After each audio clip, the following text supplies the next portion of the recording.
Story 1. I know the title says practically speaking, not emotionally, but I'm going to try to bridge the two. For me, most practical skills were already in place. I did 99% of the cooking in the last several years of the marriage. I handled meal planning, shopping, cooking, much of the cleaning and yard work, and I got the kids to school and to activities after school. Those tasks generally got easier after the divorce because I no longer had the chaos my ex-wife created. The skills I lacked were emotional. I did not just find the moment emotionally difficult. I really lacked the abilities to cope with what was happening in my life. Up to that point, I had dealt with strong emotions by trying to make them go away. If I could spend 5 hours on a task to avoid a 10-minute emotionally charged conversation, I would spend the 5 hours. I also tended to believe my intellect should be superior to my feelings. If I decided feelings were not correct on an intellectual level, I felt that having those feelings was wrong. That only made me feel worse. I completely lacked the skills necessary to face and process my emotions. Divorce pushed me toward therapy, and my therapist helped me learn how to approach my emotions. If I had developed those skills earlier, I might have been able to make the marriage work, and the divorce process would certainly have been easier to cope with. Story 2. The communication problems that existed in the marriage will persist during the divorce. You need an outside perspective to avoid being pulled in.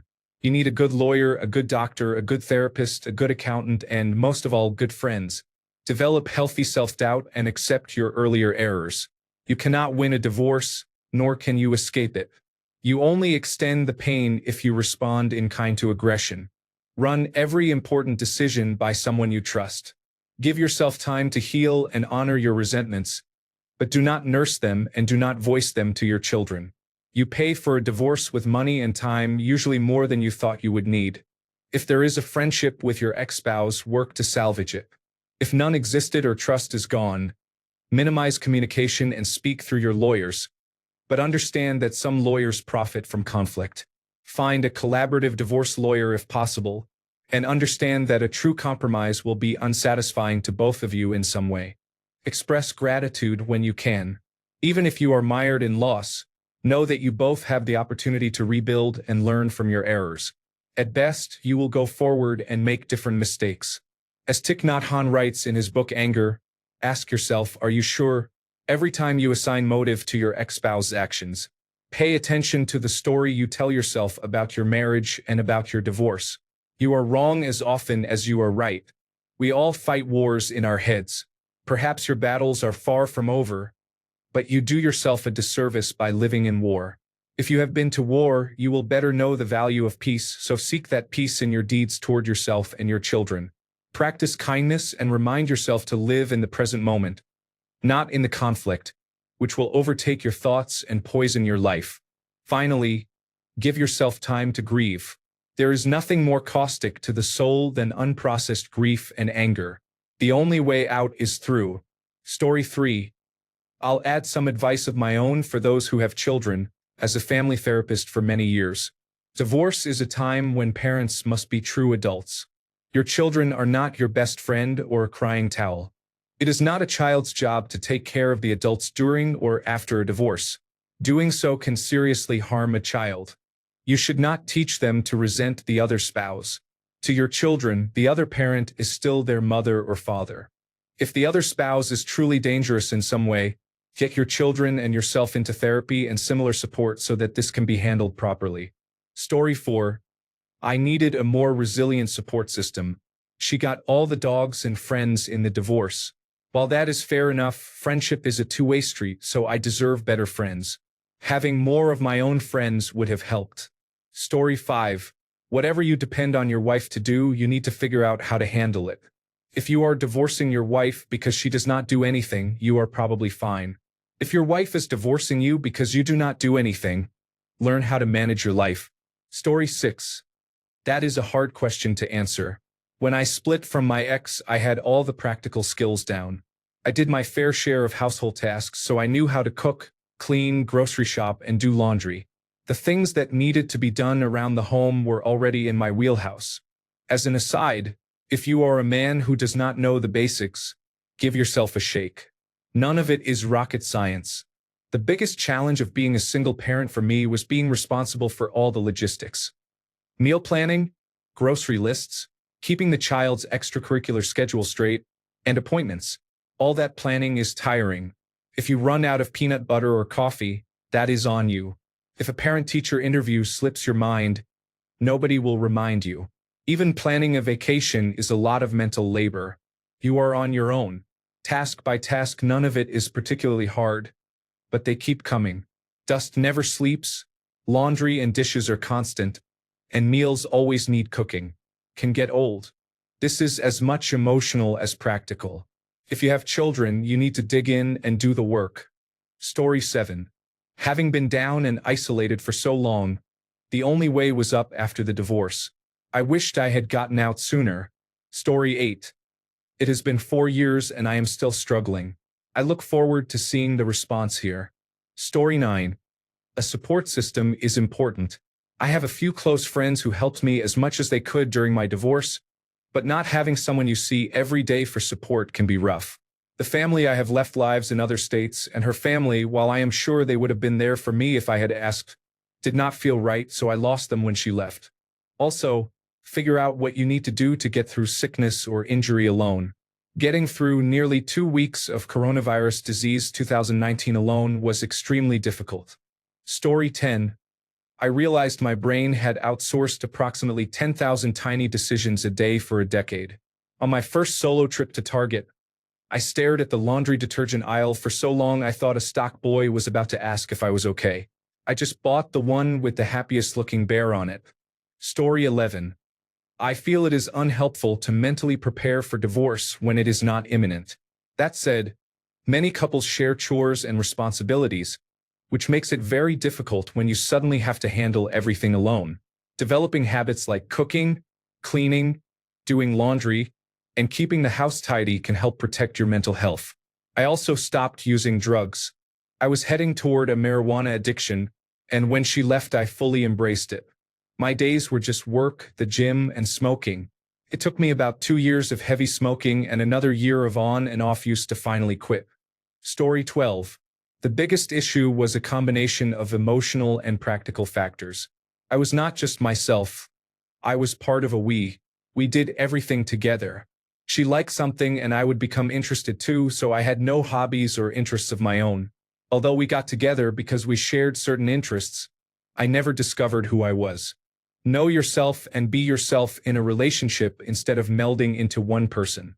Find hobbies and interests that are your own, things you can do and care about. Allow your partner the same. You are not two halves of one whole but two whole people walking the same journey together. Story 13. Hit the gym. It will help you feel better about yourself and look better to potential romantic partners in the future. I enjoy drinking, so I made a rule that I could not drink unless I had worked out that day. That helped me build a routine and reduced my drinking because I often did not feel like drinking after exercising. I kept a bench, dumbbells, and a yoga mat for sit-ups in my living room because no one would complain or care if they were there, and I worked out while watching television after the kids went to bed. As the kids got older, I eventually moved my workouts to the early morning. Building a routine was the hard part, but the benefits for mental health and dating were worth it. Story 14. I was never married, but we were together for over a decade and had intertwined lives. The hardest part was the loneliness. Many friends disappeared, and I lost the dogs and the community we had built together. Spend time thinking about your goals, desires, and boundaries. Do not enter a relationship just to avoid loneliness. Do not dwell in misery. This is a perfect time to reshape your community. Building a new friend group as a single adult takes a lot of effort, so use this time to consider the types of people you want in your life going forward. I wish I had realized how much effort it takes to maintain and create friendships and had spent time growing my community instead of staying in the status quo during the relationship. Story 15. From my personal experience, the hardest practical adjustment after divorce was managing everything on my own. Finances, household chores, and the daily logistics that were once shared. I wish I had gained a better grasp of budgeting and separating my finances beforehand, because dealing with that scramble after the divorce added unnecessary stress. I also found that basic skills like cooking and home maintenance suddenly became essential, and it was tough to learn them under pressure. Before separating, I wish I had put a clearer system in place for managing time and responsibilities, especially co-parenting schedules and communication, which can become complicated quickly. Story 16. Realizing the honey-do list was not nagging, it was the operating manual for the entire house. I wish I had taken notes. Story 17. Realizing that we were almost out of paper towels was not an observation. It was the final alert from a complex inventory management system for which I had no security clearance. Story 18. The sheer executive dysfunction of having to plan meals. Not cook them, plan them. I just stand in front of the fridge like a sim with a canceled action until my brain defaulted to, I guess we're having cereal for dinner again. Story 19. I strongly suspect the answer is the same as it is for women who struggle after divorce. It is probably the same skills that would have saved the marriage. If a person had not needed to depend on their partner for every small domestic or social task or expense, they would not have burned their partner out enough to want to leave. Story 20. Every relationship ends for different reasons, of course, so this is anecdotal like everyone else's comments. For me, my wife and I were together 12 years. We divorced 6 weeks ago. I am 32 years old. She is and will always be the love of my life, and I will regret not showing up in the ways she needed when we were struggling. All that being said, it would be easier to be dead than to live without her. But I will not kill myself, so I go to the gym and I am eating a healthy diet. Being heartbroken is a powerful motivator, even though it is easier to curl into a ball and feel sorry for myself. Make going to the gym and eating right part of your lifestyle. It is both a practical and an emotional healing process. Also, seeing a therapist is highly recommended.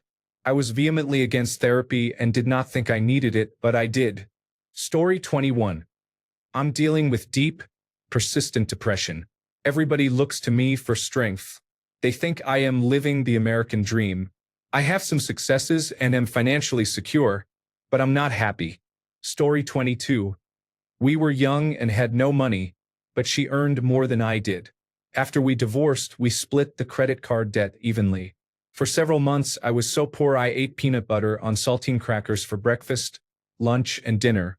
After paying the bills, I usually had just enough in my checking account to keep it open. I remember splurging on Popeye's chicken and paying for it with half a jar of change. Story 23. I was angry and my nervous system was shot. Once I let go of anger, everything else became easier. Find a hobby and meet new people. Take care of your home and your health, and you will be much better off. Story 24. My brother went through a particularly bad divorce. He did not have children with his ex-wife, but it was still emotionally draining for many reasons. He called me a lot, just wanting to talk and hang out. He also went back home for a while to be with our parents and get support. He admitted that he had put a lot of work into the relationship. He did a lot of counseling, listened, and tried to do things to make her happy. But his ex had bipolar disorder, which complicated things tremendously. Nothing he did ever seemed to be good enough, and he could not fix anything. It was 1 step forward and 3 steps back.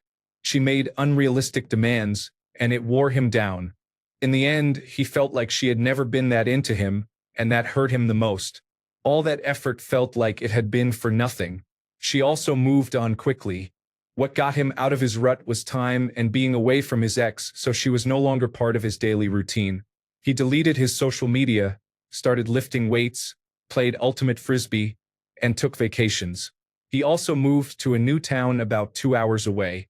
It took him about 6 months to be himself again. Then he met someone new. Story 25.